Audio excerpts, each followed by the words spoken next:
Hello all and welcome to Warehouse and Operations as a Career. I'm Marty and today let's talk about some of the equipment we're all using each day. First, I'd like to thank everyone for the questions and suggestions sent in last week. We mentioned a slip sheet attachment and I think it got us all thinking about those pieces of equipment we see or hear about but we haven't been exposed to just yet. Before we discuss our equipment usage, I'd like to throw out a quick reminder to never get on or touch a piece of powered industrial equipment that we're not trained on or certified to do so. I'm sure we're all tired of hearing it, but hey, it's the law, and even more importantly, it's a good rule that helps keep us and our coworkers safe. You know, we haven't mentioned the Reg 29 CFR 1910.178 lately. If you're here in the States, look it up. It'll give you some really good insight about its importance and purpose. And we here at WAOC, we'd love to hear about any other countries' regulations and, how they're implemented also. So if you're in the warehousing industry, one of the first pieces of equipment that you'll experience could be the manual pallet jack. We spoke about the manual jack and its origin back in episode, I think it was 36, titled Ops Most Go-To Piece of Equipment. Check that show out. Its history is really interesting. Powered-wise, the single jack is usually our first step into powered equipment, whether a walkie, meaning you walk along with it and there's not an attached platform for you to stand on, or a rider, which will have a platform if it's an in control, and an actual driver's compartment should it be a center drive or a center control.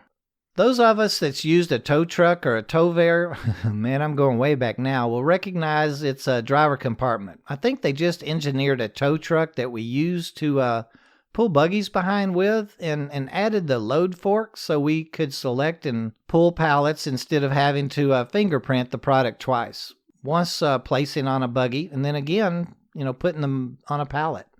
I think we as order selectors got smart really quick once products started being loaded onto trucks with pallets instead of all the floor loads going out, and learned to place pallets on our buggies, which could then be picked up by a forklift on the docks. Man, what a time saver that was. Anyway, a single jack is great for loading and unloading trailers and moving freight around the warehouse, kind of staging areas, close quarters, and tight places. Then we have the double jack, simply a rider jack that can pick up and haul 2 pallets at a time. A double jack is great for order selection, as we can pull twice the cube in cases with one pass through our pick path or through the warehouse. It's definitely a productivity maker. And when you talk about selection productivity, there's the triple jack. You guessed it, meaning that we pick up and haul 3 pallets at a time. The triple pallet jack is really relatively new to the industry, but man, has it helped product movement and really metrics. I think it arrived on the scene around 2004, and it's been quite the game changer in our larger distribution, operations. I actually had the privilege of working with a couple of manufacturers as their engineers worked out the load wheels, the positioning of them and turning radius needed to navigate the aisles and end caps. Now, of course, this beast won't work in all environments. Even some of the larger facilities ended up having to remove a few end bays and uprights to create the turning space needed, but wow, we went from being able to select like 60 cube to 180 cube at a time, or with each pass throughout the warehouse. That's real productivity and pretty easy to navigate when all that travel time is cut out. Anyway, today as an order selector, chances are we'll be working on a double or a triple electric pallet jack. Another piece of equipment, the cherry picker or high-rise machine. I actually operated the high-rise machine for about 2 years. The height took some getting used to, but I really enjoyed working in that department. Something like this may be found in large item or bulk item storage centers. I've seen them used in furniture warehouses and those large big box warehouse stores before, especially those do-it-yourself home remodel or repair stores. It's really a unique piece of equipment as the operator rides up in the air with the pallet on an operator's platform. Since we'll be working in the air and capable of rising more than 6 feet off the ground, we'll be required, and really should want to wear a body harness, a full body harness that will attach to a lanyard, which will catch us should we step, from our platform or off of the pallet. Here, we'll be reaching out and retrieving items from a rack or storage slots and securely placing them on our pallets. They used to be used in the food service warehouses for small wares, order selection, but you don't see them much in those kinds of operations anymore. I'm seeing more mezzanines and, like bin load systems handling all those smaller items now. Another attachment used in our forklift world are clamp trucks, a very unique lift that basically does just as its name implies. It has two large blades on either side that clamps or squeezes an item or a palletized product so you can lift it and move it. I see them used mostly for unloading and handling disposable wares, maybe light, bulky type items. It takes a little practice to properly operate these trucks and learn not to damage the loads, but you can really move some freight once you master it. I'd really be interested in talking with a pro about their experiences using them. Maybe one of our listeners could interview with us and share their thoughts with our group. It'd be fun to hear about them. One of the few machines I haven't had an opportunity to drive is the turret truck or swing reach truck. These machines aid in high-volume pallet environments working in very narrow aisles to maximize storage capacities. If you have not had an opportunity to see one in action, check it out online. There's some great videos on their use. Better yet, if you're an operator, let's talk. We'd love for you to share some of your thoughts about this beast. I've actually put out some feelers in the industry. I've got to check these things out.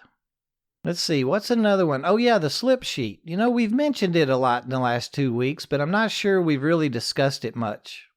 It's another attachment, sometimes called a push-pull attachment, that eases the movement of freight. Basically, it's a large blade that scoops up under a piece of cardboard or heavy plastic sheet where you can pull the edge of the slip or cardboard or plastic sheet up onto the blades. Position the load over a pallet or in the trailer or container and push it into place. Another variation is a blade followed by a bunch of real small rollers that you use to scoop under the load, pick it up, and then tilt the load onto a pallet. The product, which is on a slip sheet, the cardboard or plastic sheeting, then slides off of the rollers. There's many different models of clamp trucks and slip sheet attachments. Again, I'd urge you to check them out on YouTube. You very well just may find your next interest there. We have our drawing tonight for that prized WAOC t-shirt. Let's get that done real quick. I want to thank everyone that sent in a subject or a thought. We had some great entries, and we'll be getting to most of them later on this month. I took all the entries, put them in our official hopper, which is actually a large mug cup, and pulled out a winner. And this week's winner is Michelle. Michelle's a benefits coordinator for a large light industrial agency. She sounds like she's very familiar with order selectors, fork operators, and production facilities. Maybe we can get her to help explain the importance of the orientation and those many different benefit opportunities on an upcoming episode. Okay, let's see. Oh, I just saw a note here, nearly skipped right over it, about a question we received regarding a platform lift or scissor lift. Several of our larger facilities may have one in the building that the building maintenance department uses to change things like light bulbs or help with removing a crossbar between uprights or slots, and I guess really a host of other duties. The question was, do I need any special training to use this lift? It operates simply by pushing a button and holding down, and it goes really, really slow. We've probably all seen one of these at some times, usually used by our maintenance departments, simply a small working platform enclosed by rails or a cage that goes around it and just goes up and down. They do move at a crawl and are not meant to move around when raised, but yes, of course, as with any piece of powered industrial equipment, we must be trained on its operation before we touch it. Let's not try and move it or play around on it at all. Like I mentioned, I can't wait to drive a turret truck, but I'll need to be trained on it by a certified trainer before I even look at the driver's compartment.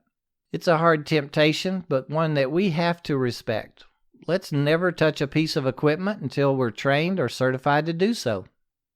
I hope you enjoyed today's episode. We like working off of topics and questions sent in by y'all. Keep them coming. It keeps us busy. If you operate any kind of the powered equipment we discussed today and would like to participate in an episode, shoot us a message to host@warehouseandoperationsasacareer.com and we'll get something set up. All it takes is a phone and a few minutes. Check out all the warehouse equipment online too. YouTube has some fantastic videos of really everything. You can spend hours checking them out. Oh, and we're looking into startup meetings. Share your thoughts with us. What's covered during your meeting and how it's ran at your facility. It'll be interesting to share the different approaches with our group. Thanks for checking in with us today, and until next week, be safe out there, especially working with your equipment. Remember, it's not a toy. It can be dangerous to us and others.